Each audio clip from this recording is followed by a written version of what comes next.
Kevin, bankruptcy sounds scary to me. It sounds like the end of my life. Mm-hmm. What do you think about that? What do you see in your office and the people that you deal with? How does bankruptcy affect people?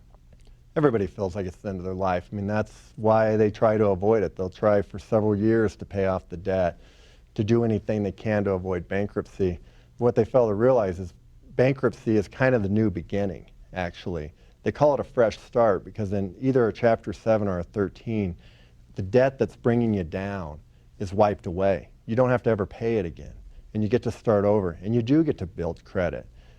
You know, one of the biggest things is the day after you file, you can buy a car. A lot of people come in, they think, oh, you know, I don't want to file bankruptcy because I can't buy a car for 10 years.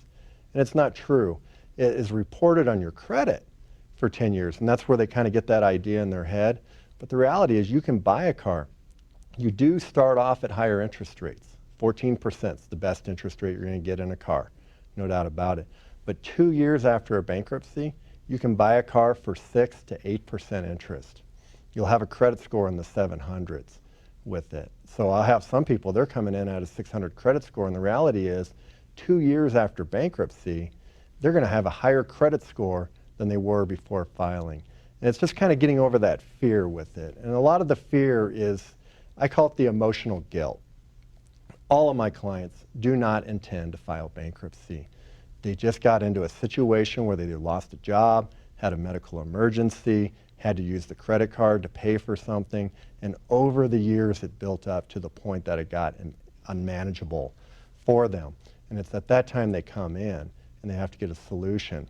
But during that 2-year period, they're just beating themselves up about it, that they got themselves in this situation. They feel the responsibility to get it out. It's just the reality is that once that unsecured debt's more than a third of your income, you've lost control. You're not going to get out of it. And that's once they kind of understand that, and they look at it as a financial decision. So once you dump the emotional guilt and you look at it as a financial decision that, yeah, you know what, I'm not going to get out of this debt situation, and I can file bankruptcy, I can remove the debt that's bringing me down, and I can start over, they feel dramatically better. They do, because of the stress of the finances brings them down. And by the time the people get discharged, they're like completely different people.